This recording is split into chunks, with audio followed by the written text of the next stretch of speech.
Good evening and welcome to Washington National Cathedral. Welcome to all of you who are seated here in the nave. I want you to know that this is what Christmas Eve looks like, so thank you all for filling the seats. My name's Randy Hollerith. I'm the Dean of the Cathedral, and it is my honor and our honor here at the Cathedral to host tonight's program. A few weeks ago, we had almost 1,000 people here in the Cathedral to hear two governors have a conversation. Governor Wes Moore of Maryland and Governor Spencer Cox of Utah. Some of you may have seen it, sitting up here talking about their friendship and the fact that while they differ radically politically, that they have a very deep and abiding friendship that is based on decency and respect and respecting the integrity of one another. And to see that kind of interest and turnout for an event like that prompted us to think that maybe we were on to something. And tonight there are more than 2,000 of you here with us this evening and another 2,000 online.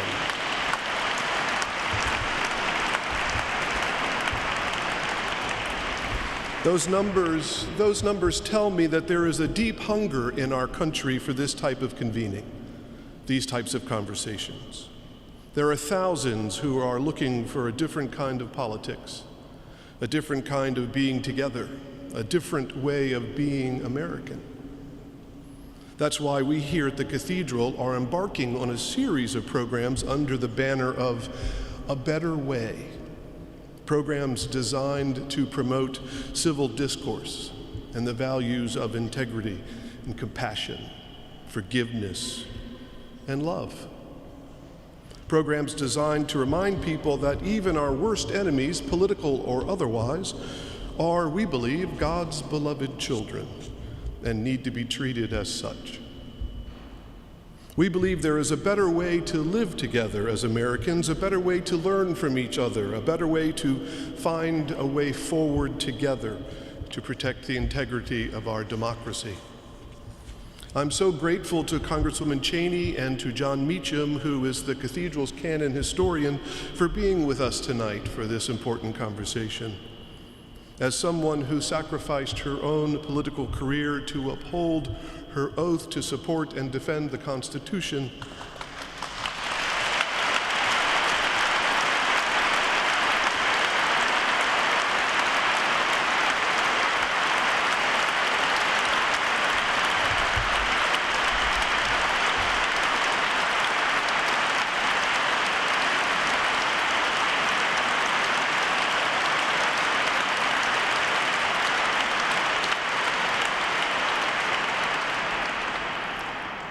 I could not agree more.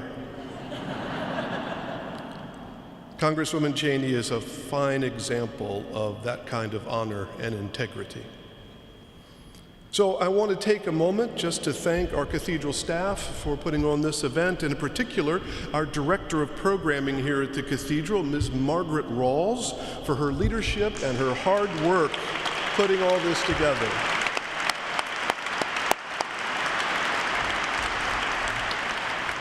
And thank you, all of you who are joining us online, for being here and being a part of this great coming together of Americans for a better way. Now, will you join with me in welcoming Congresswoman Liz Cheney and canon historian John Meacham.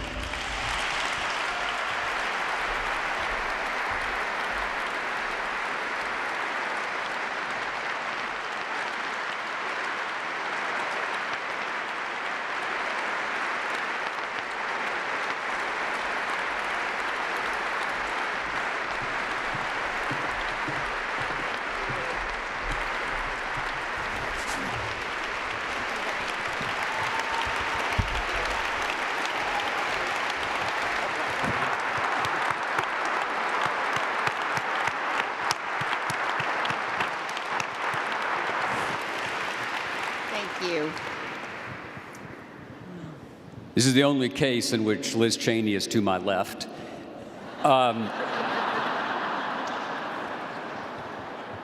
It's like a softball. Yes, like just, well, I know. You got to take them, it's low-hanging fruit, but it tastes good, so you take it.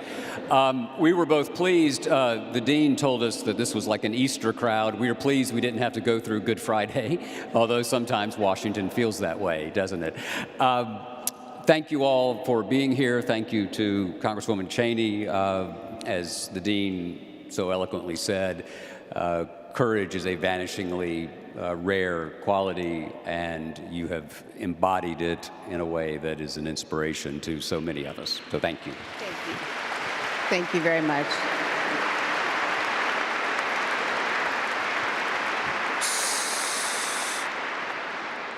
So let's start on January 6th, 2021. You get up, you think it's going to be just another day at the office? How's that work?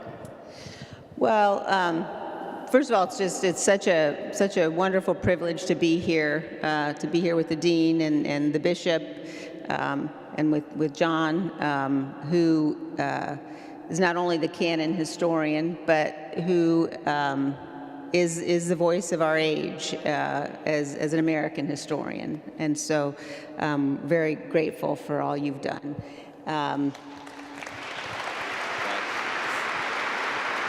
That's why we're in the trouble we're in, right there.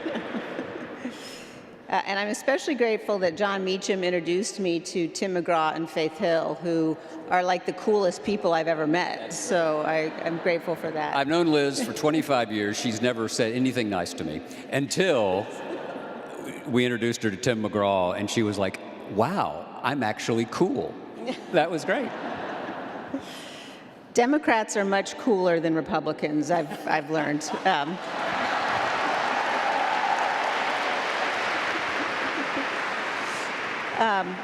But it's, January 6th itself, as you all know, and as many of you, I'm sure, lived through watching what was happening, was a day that we never should have had to live through. And we knew there had been some indication in the run-up to January 6th, obviously, even in real time, that there had to be concern about violence. Of course, we know now, because of the work on the Select Committee and the investigation that's gone on, exactly what the planning was and how extensive it was, and the very direct role that Donald Trump played in managing the entire plan to overturn the election, including what went on January 6th. But as we awoke that day, I anticipated, we were clearly going to have a debate in the House about the electoral votes. I had planned to speak to explain why it was unconstitutional for the House to object, for Congress to object to legitimate electoral votes. And while I was writing my speech in the cloakroom off of the floor of the House, my dad called me. And he said, "Are you watching President Trump's speech?" And I wasn't, because I was working on my remarks. And he said to me, "The president just said we need to get rid of the Liz Cheneys of the world." And my dad said, "You're in danger. He's made you a target, and we need to talk about, what that means and whether or not you should proceed with your remarks." We had a conversation, and I could hear in my dad's voice both the how angry and sad he was as a father, but also how heartbroken he was for our country that this was happening. We discussed it, and it was clear that I had to go ahead with my remarks. I couldn't let the threat from the president stop that. And he said to me, "Okay, but call me as soon as you're finished." And I did not have a chance ever to deliver the remarks, because by the time that part of the debate was supposed to happen, of course, the mob had attacked. And as the mob was banging on the doors, and we were getting reports that they were coming closer and closer to the chamber, My overwhelming feeling was of anger, I could not believe this was happening in the United States of America, in our capital. At one point, the Capitol police officers who were giving us updates said, you need to take cover behind the seats in the chamber when the mob, if they break through, you have to take cover. And one of my colleagues came over to me and he said, you can't take cover. If they break through, you have to run. It won't be safe. The other exchange of that day was with Jim Jordan. And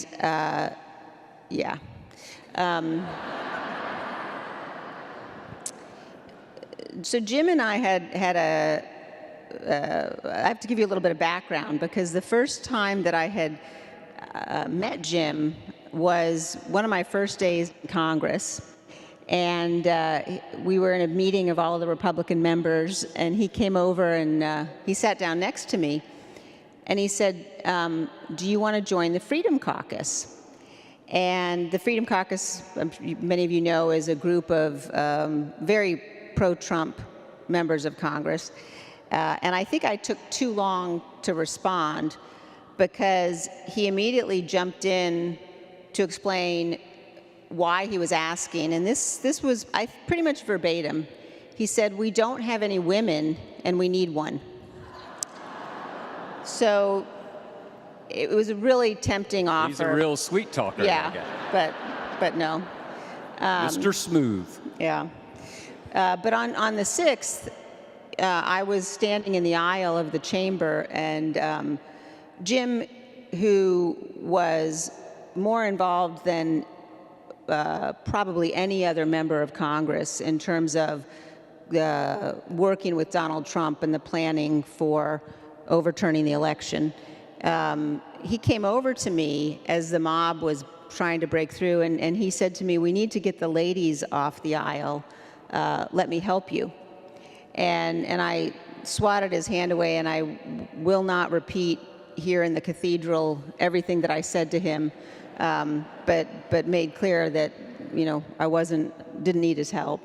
But it was clear to me right away. I believed that Donald Trump needed to be impeached and removed from office immediately. It was clear that he was a danger to the country. Yeah.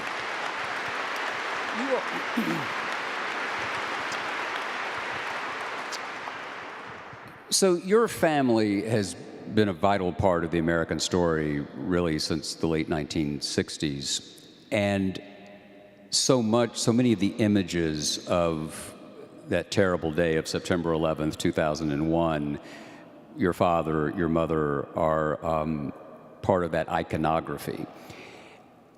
You are associated with the threat to constitutional democracy from an internal enemy as opposed to an external foe. Did you think about September 11th that day?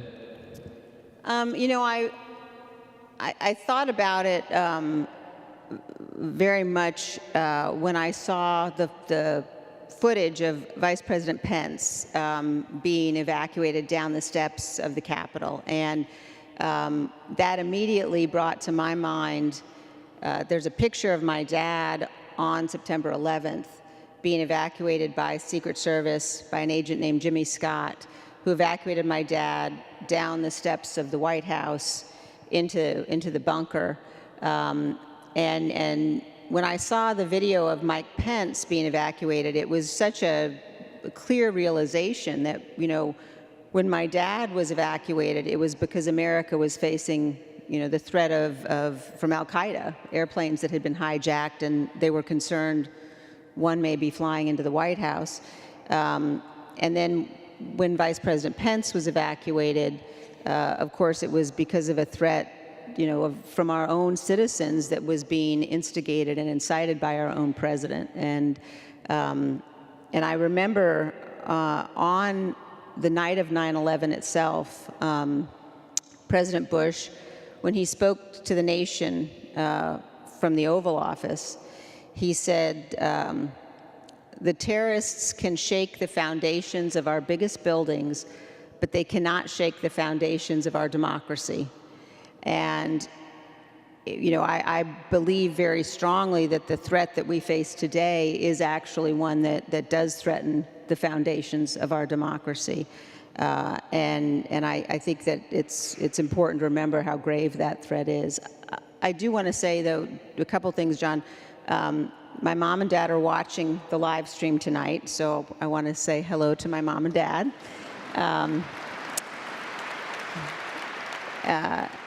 And Doro Bush and her sister-in-law Trish are actually here in the audience tonight, and want to say hello to them as well.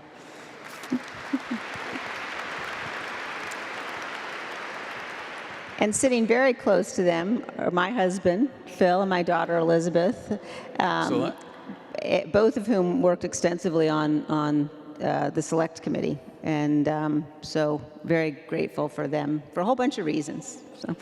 We want to talk to you later about what it's like being married to the Margaret Thatcher of Yellowstone. If we can do that. It's weird. Yeah. I worked on that one. I know. It's not a great image. Mental really image. Good. No, sit with it for a minute. Okay. You're going to use that in Iowa someday. If the fever breaks, you're going to be in Des Moines saying, I'm the Margaret Thatcher of Yellowstone. Yeah, right. So since we're talking about George H.W. Bush, we should go ahead and stipulate this. I was honored to be President Bush's biographer. And at one point in the, 2011, 2012, he told me that one of the things he thought about both Liz Cheney and Lynn Cheney, your mother, is that there was a certain inflexibility on the part of the Cheney women, which, as only George Herbert Walker Bush could do, he rendered as, they're iron ass. And I went back to President Bush before I published. I said, sir, you said this. And he said, I said it. I will say this. I am sure of fewer things than George H.W. Bush is watching Liz Cheney right now with immense pride and immense, I really am.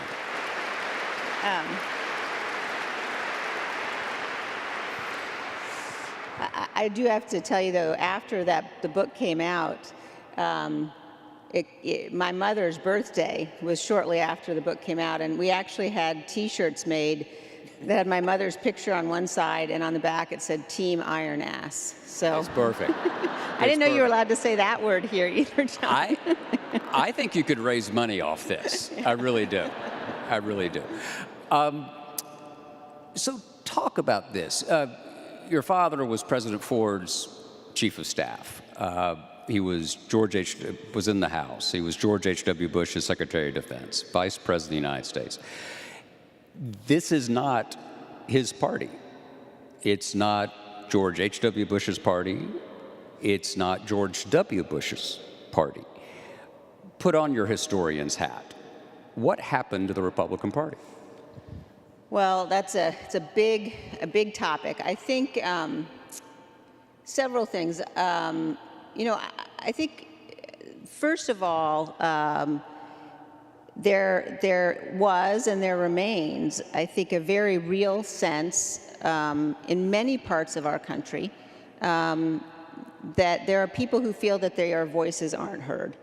And, I know when I was representing Wyoming in Congress, that was certainly the case. People feel as though the federal government is making decisions that affect their lives and that they don't have a voice. And what Donald Trump did, and I just have to pause for a minute and tell you how uncomfortable it is to say his name in a cathedral. I mean, honestly, it's what the former president did was to tap into that, but to do it in a way that clearly betrays people, and he lied to people, and so that's part of it.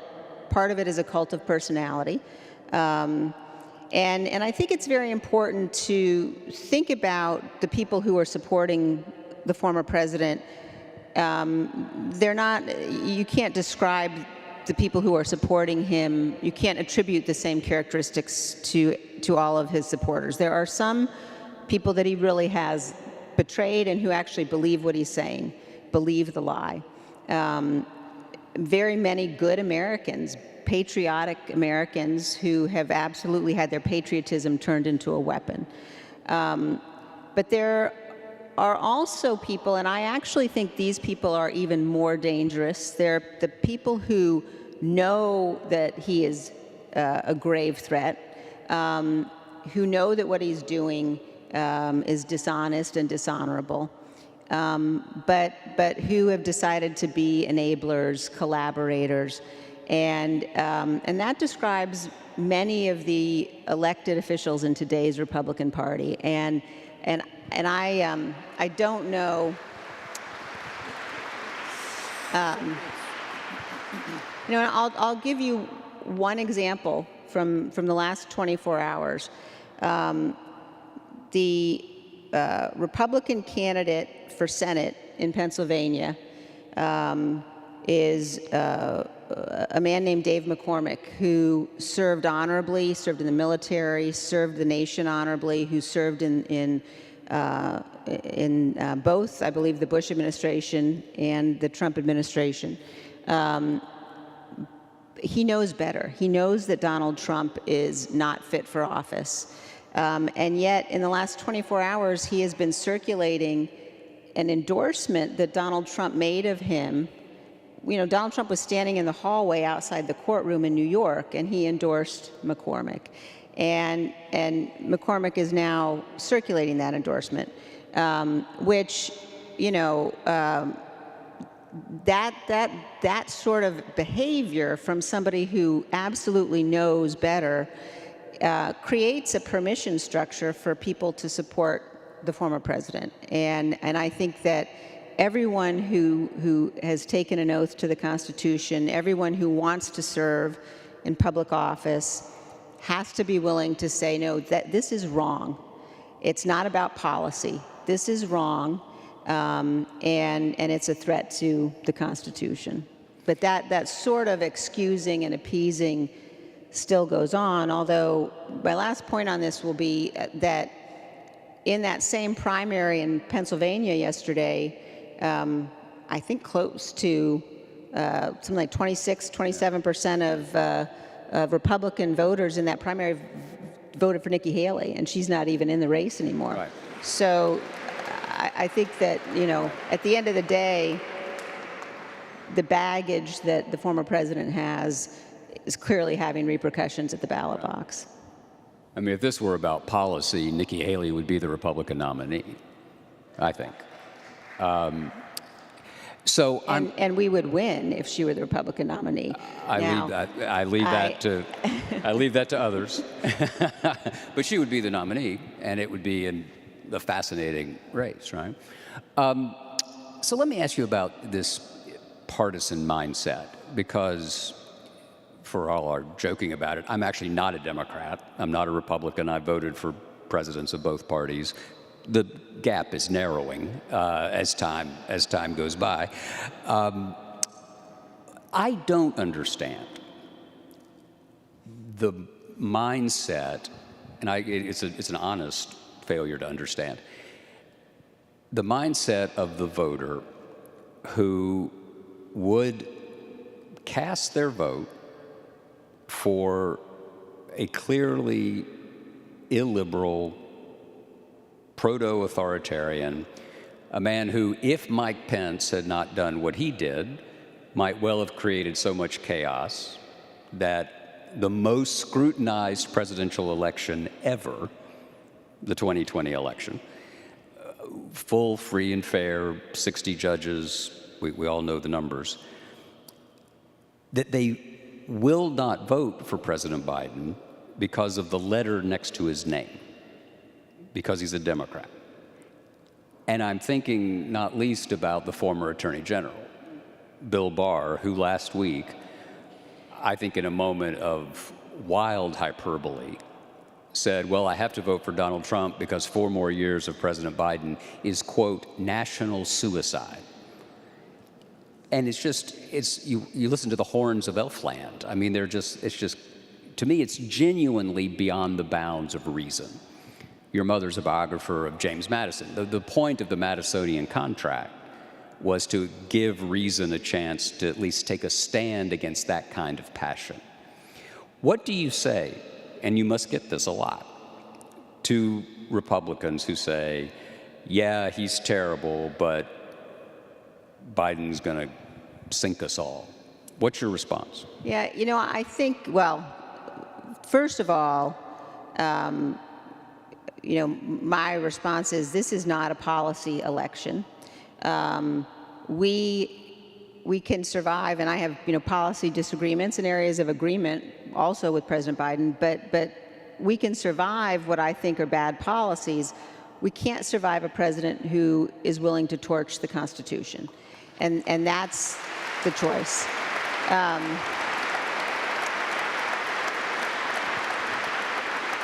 And what do they and what do they say back? What do they say back to you? Well, it's interesting because I think that part of what's happening is a reflexive partisanship, and it's a sense of look, Republicans vote for the Republican nominee, Democrats vote for the Democratic nominee, and I think that as a nation, all of us have to do everything we can to pull us back from this abyss of toxic, partisan political dialogue. And look, it's something that anybody who has been in public life, I'm confident, has said things they wish they hadn't said. I certainly have. I mean, one of the things that I learned when I was working on my book was that when Speaker Pelosi wanted to name me to the Select Committee, not everybody on her staff thought that was the world's best idea. And so one of the members of her staff went to her with a list, and it was the top 10 worst things Liz Cheney has ever said about Nancy Pelosi. And so there were more than 10. It was the top 10. I haven't actually seen this document, but I can imagine exactly what was on it. But to her great credit, the speaker looked at the piece of paper and she said, "Why are you bothering me with things that don't matter?" and handed it back. And the point was, look, we're in a moment now where we have to save the Constitution. And Jamie Raskin, who is a dear friend and was a fellow member of the committee with me,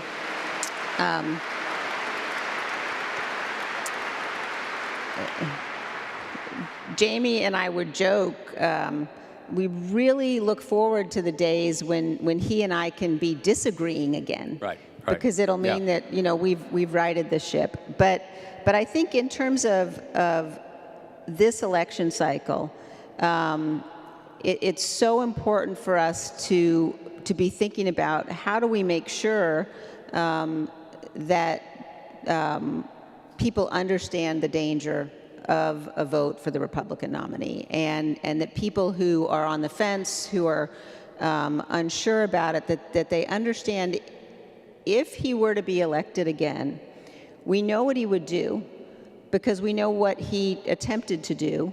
He attempted to seize power. He attempted to overturn an election. Tomorrow, the Supreme Court will be hearing arguments about his claim that a president is completely immune from prosecution for any criminal conduct while he's in office. And it's really important for people to stop, I think, and remember we're a nation of laws only because our chief executive enforces the rulings of our courts. The courts cannot enforce their own rulings. And if you have a president who's unwilling to do that, the system unravels immediately.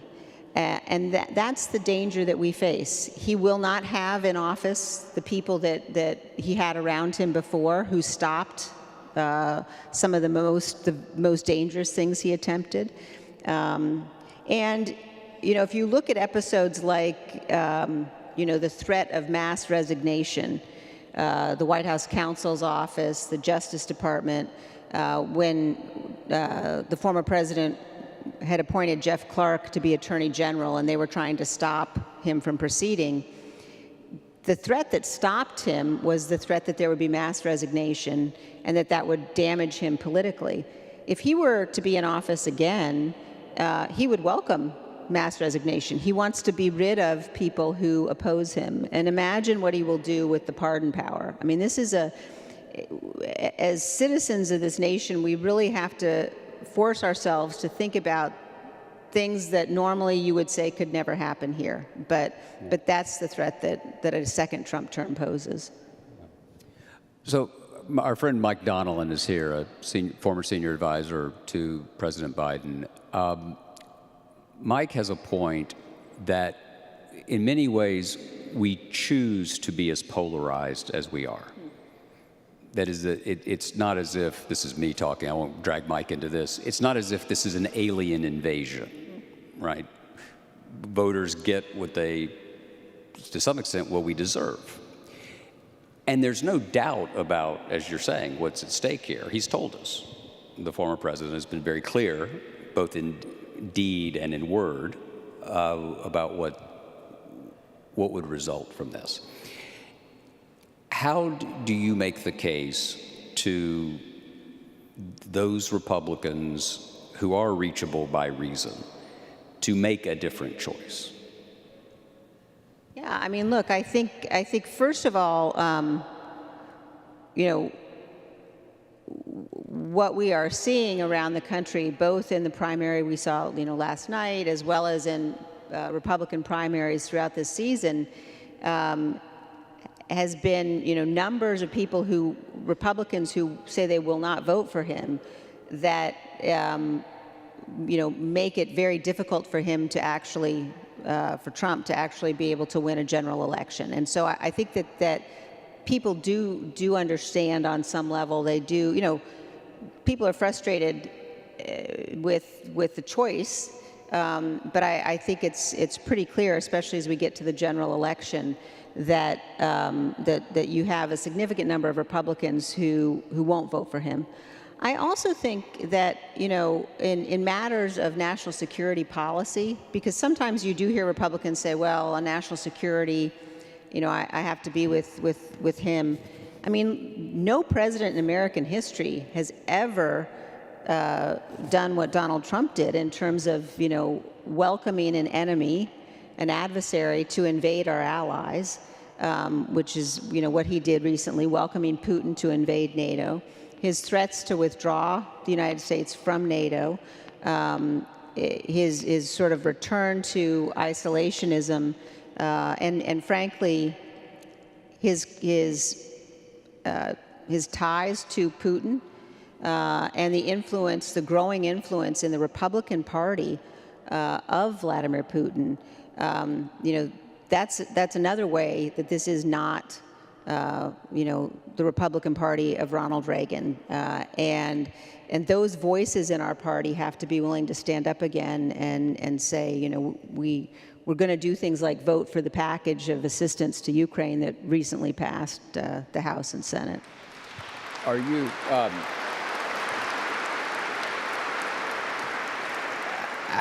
How encouraged are you by that vote?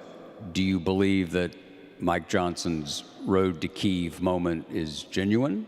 Do you take comfort from that vote as one of these signs that perhaps a different choice will be made? Yeah, look, I think it was absolutely crucial that aid package pass. And, my own experience working with Mike Johnson was, one in which he showed himself to be willing to do things that he knew were wrong. But I wish that he had done this sooner. He had the ability to put the package on the floor much sooner. But I'm very glad that he did it now, and I'm very glad that it passed. And I think part of the antidote to what we see, both in terms of the cult of personality in the Republican Party, as well as the toxicity and the partisanship, is demanding a return to seriousness and demanding a return to, substantive exchanges that are policy-based. I've told you this story before, that I keep in my office a picture, actually Doro's father, President Bush 41, and my father and Brent Scowcroft. And they're in the Oval Office, and President Bush is holding a report that my dad has given him, and it's called Soviet Military Power, 1989. So that tells you the date of this. But I keep that picture because it reminds me of seriousness and of serious people. And you can agree, disagree with policy, but getting to a place where you had a majority of Republicans willing to say, we will listen to the intelligence, we will read the intelligence, we will engage on substance about what is right for America to do in terms of the foreign aid vote. That's the kind of thing that we ought to be encouraging, and we ought to be encouraging legislating that's based on substance and not sort of reflexively, let's go to our Republican and Democratic corners. So there's a wonderful story. One of the wings of a butterfly that might create a hurricane actually involves your father. In 1989, you all may remember, this is the only room in America that would remember what I'm about to say. That's not good for you, so don't. Means you need to get out more. Wait a minute. When John Meacham calls you a nerd, you know you're in trouble. I mean, like. This is an intervention. The nomination of John Tower, senator from Texas, to be the Secretary of Defense collapses in 1989. George H.W. Bush, on a Friday, reaches out to a congressman who's on his way up the leadership ladder in the House named Dick Cheney. Cheney becomes the Secretary of Defense, which opens a slot on the leadership ladder that is filled by Newt Gingrich. And when, the natives are restless, Dean. But they're not wrong. But they're not wrong.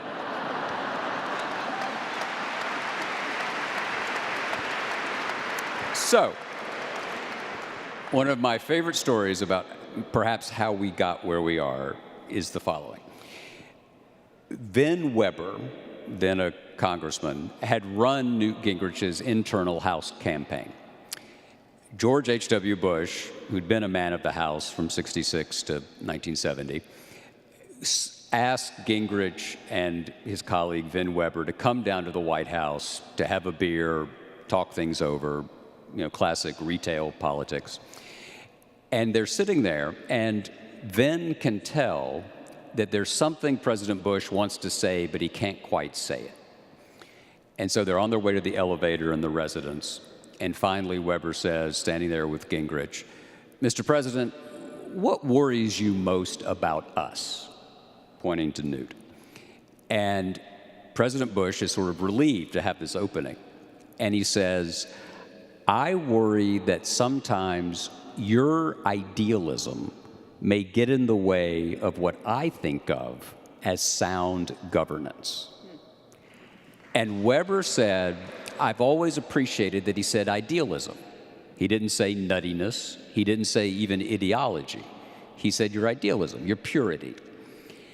And when you look back on that early 90s, late 80s, early 90s period, with Gingrich, with Pat Buchanan, who got, I think, 40% in New Hampshire on an America First platform in 1992, who talked about a culture war for the country in Houston that year, you see the filaments of this. Can you see filaments now of an answer to that? You're one of them, but when you look around, you must hear from people, do you believe there is a reformation in the works? And you're in a cathedral, so we approve of reformations. I think that that it is necessary that there be a reformation, but I don't think of it passively. I think that every American has a role to play in that, and certainly those of us who have been in the Republican Party, in my view, have a particular duty because of the danger that is now being presented, by the nominee of our party. But I think that it is. I hope that what people have taken from the terrible lessons of the last 3 years in many ways, and people would say before that, but I hope what we've taken from that is how important individual action is, and that if you look, for example, Republicans sometimes will say things to me and publicly like, well, our institutions held on January 6th. It wasn't so bad because the institutions held. Well, the institutions held because of people. They held because of the Capitol Police on January 6th, who prevented far worse.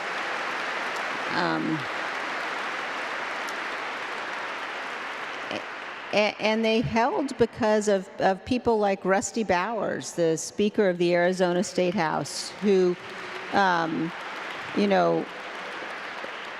refused repeatedly the pressure of Donald Trump to take unconstitutional action because of Mike Pence. They held because individuals who were in positions that mattered did the right thing.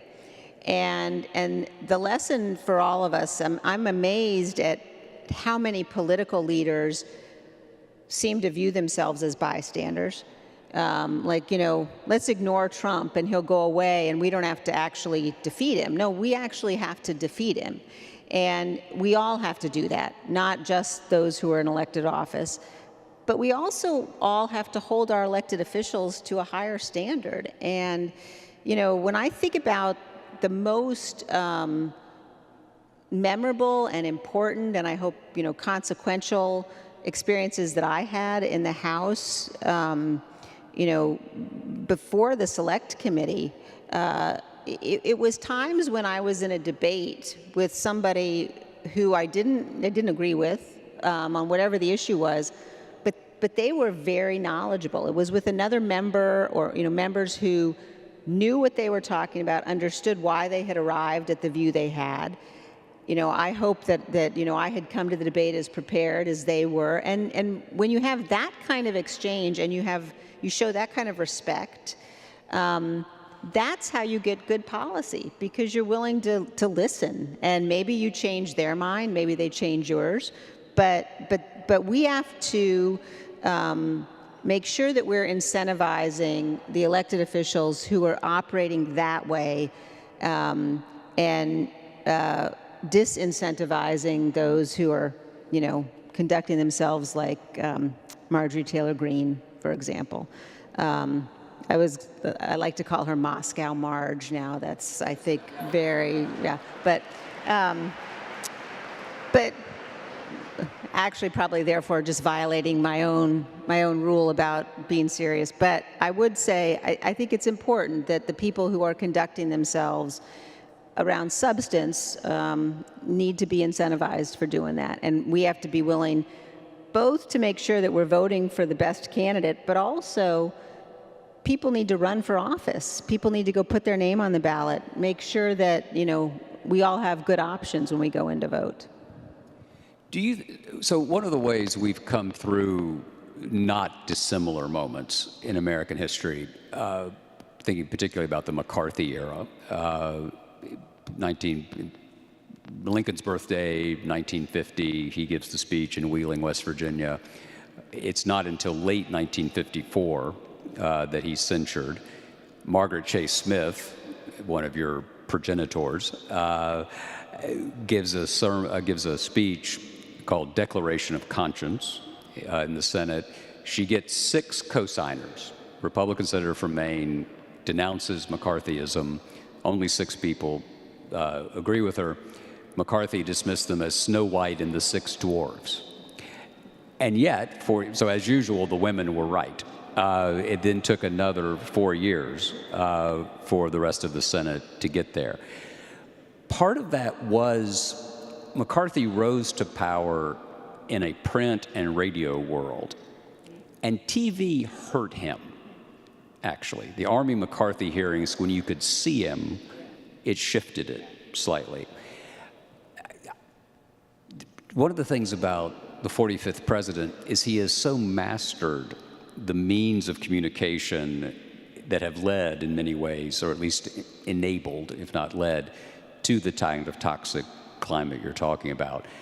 I'm at a loss to figure out what the McCarthy-like step would be, except that we are the consumers, as you're saying. We are the viewers. If we didn't like cable news, we wouldn't watch it, right?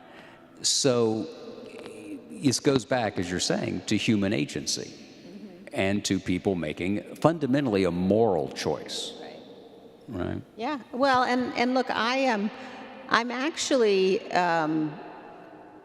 optimistic that choice will be the right one in November. That when this decision is put before the American people, we were talking about this earlier. There are the majority of people in this country aren't, spending day in and day out thinking about politics usually. But when it comes time to choosing the president, people will need to be engaged. I think will be engaged, and I have great confidence that, pretty much any audience, any place in this country, if you said to them, do you want your kids to live in an America with the peaceful transfer of power, where that is guaranteed, with a president who guarantees it, the vast majority of people will say yes, that's what we want. And the sort of common sense and good faith, and the extent to which I think Americans want to be reminded that not only are we a great country, but that we're a good country, and that our people are good people. And you want your president to be somebody that you're proud for your children to look up to. It's not a partisan issue.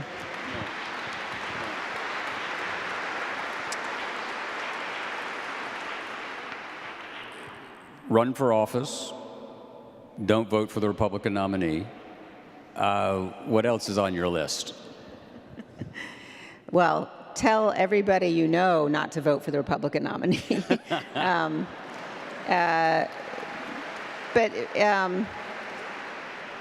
I mean, I think, and commit yourself to remembering how much ultimately our politics really matter. You can't sort of think to yourselves, and I'm certainly tempted at times to think, my gosh, this is so messy, and it's a headache, and not something that you would choose every day to be involved in. But we have to remember what an incredible blessing and privilege it is. We get to live in a country where we do get to choose our leaders, and we do get to decide what laws govern us. And most people in most periods of history, in most places in this world, have not had that freedom. But we have a responsibility to make sure our kids know that freedom and that they grow up in that country. And that means be active, be engaged, be involved. It does make a difference. Write letters to the editor, write to your member of Congress. Make sure that politicians understand they're going to be accountable and that you're watching. And I've had people ask me, well, does it really matter if I write to my member of Congress? And I will tell you it does matter.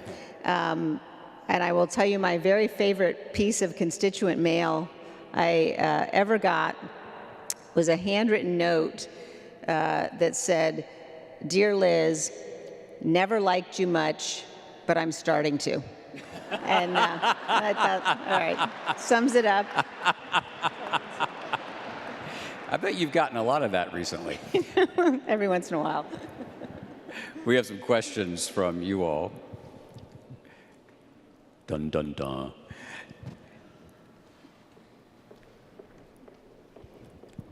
Thank you, ma'am. Thank you.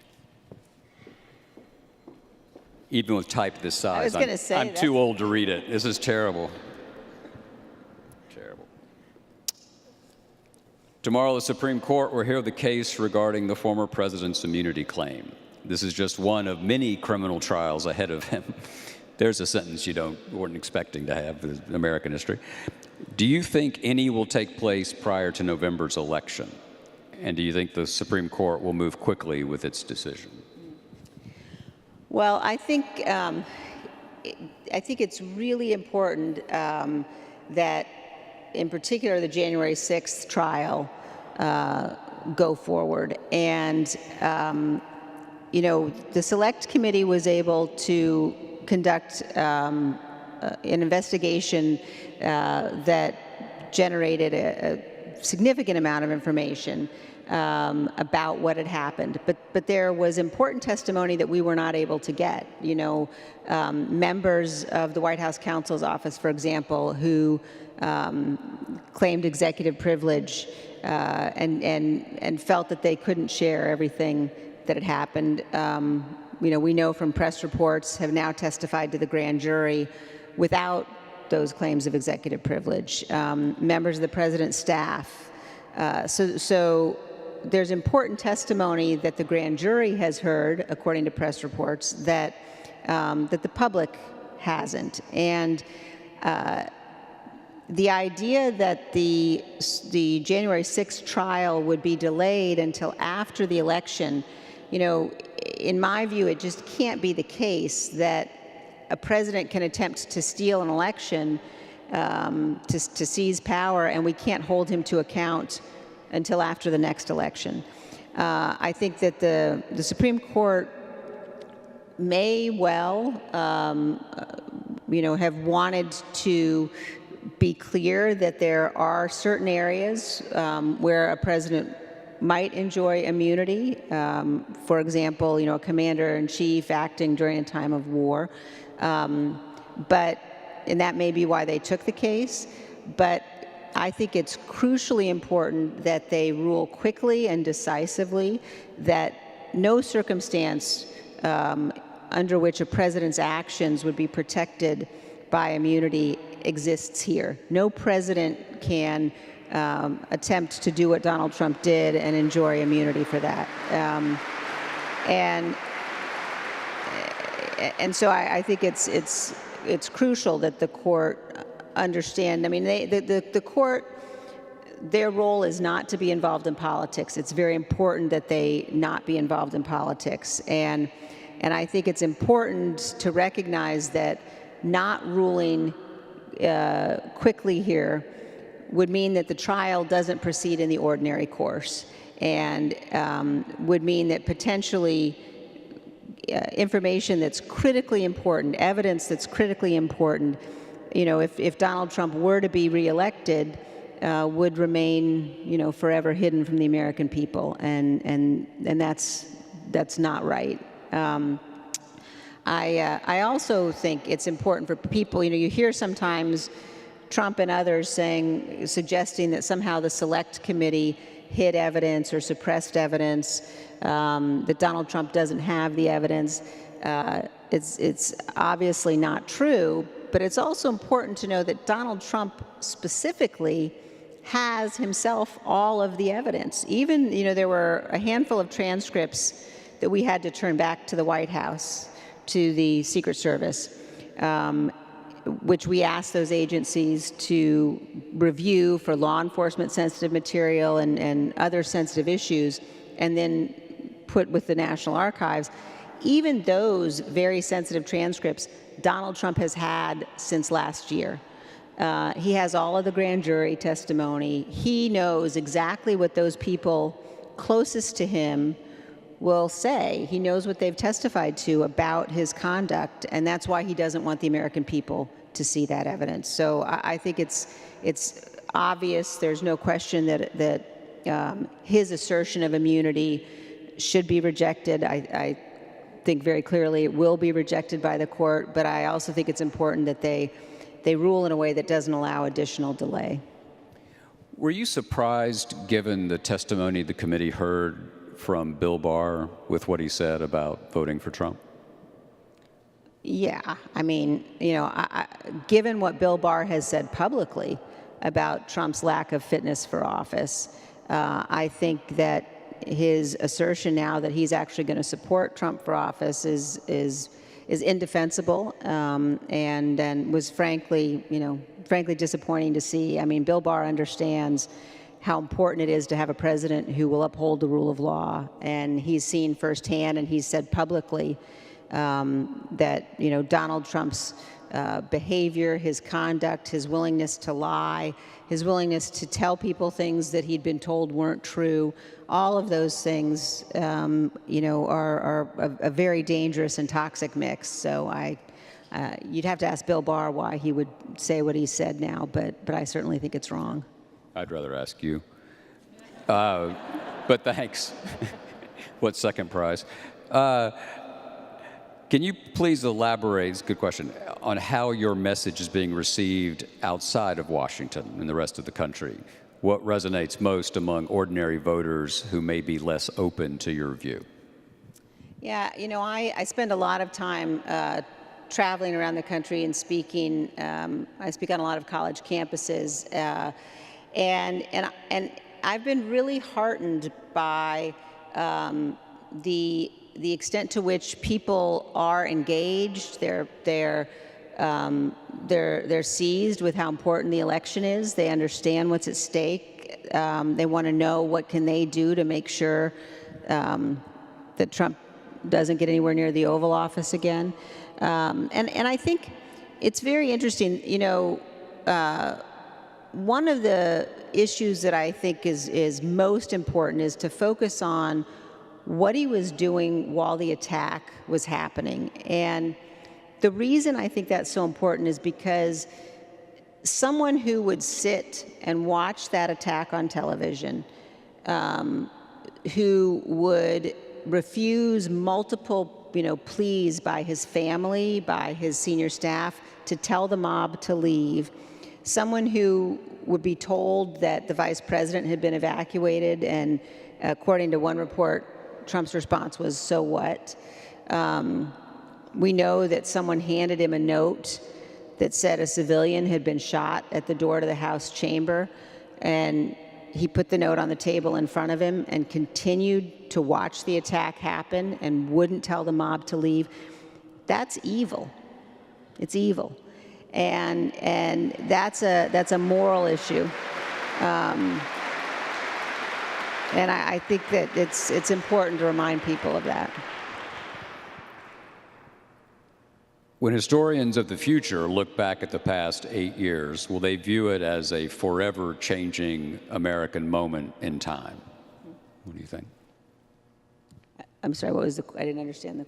Sorry, do you think that this moment is as epical as we believe it is now? I think certainly it is, and I think because we have been so blessed as a nation, because we have since 1789 had presidents who abided by their oath of office. We have not had to contemplate this kind of a threat. And I think that, one of the things that's been fascinating is looking back at what the founding fathers were worried about. They were worried about precisely this. But because we haven't had to confront it before, in some ways I think we've taken for granted the freedom that we've enjoyed. And so I think that the message, again, it's up to us, but we have to make sure that the lesson of this moment, when historians look back, will be that we all met the moment, that when we were faced with this threat, we worked together to defeat it, and that we'll be able to say to our kids and our grandkids that we prevailed because we loved our country more. And that's got to be our goal and our objective for this period.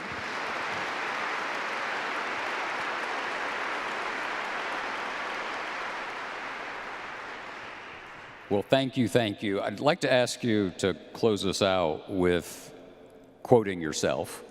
It's like the old preacher who said, "As our Lord said, and rightly." This is a speech you gave at the Reagan Library after January 6th and the hearings. Can you hold and read?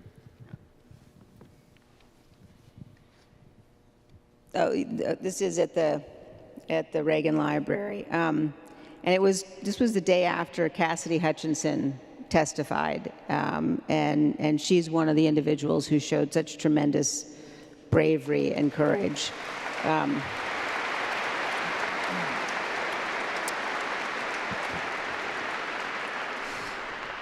This is actually quoting myself, giving a speech in my own book. I mean, this is like really over the top, John. It's a little solipsistic, as we say, but that's all right. I asked. So let us all, as we leave here tonight, resolve that we will embrace the grace and the compassion and the love of country that unites us. Let us resolve that we will fight to do what is right, and that we'll be able to look back on these days to say that in our time of testing, we did our duty and we stood for truth.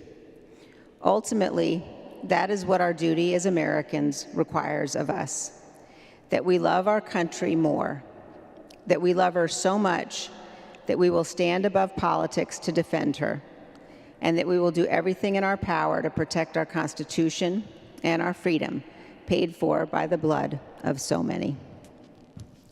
Liz Cheney, thank you.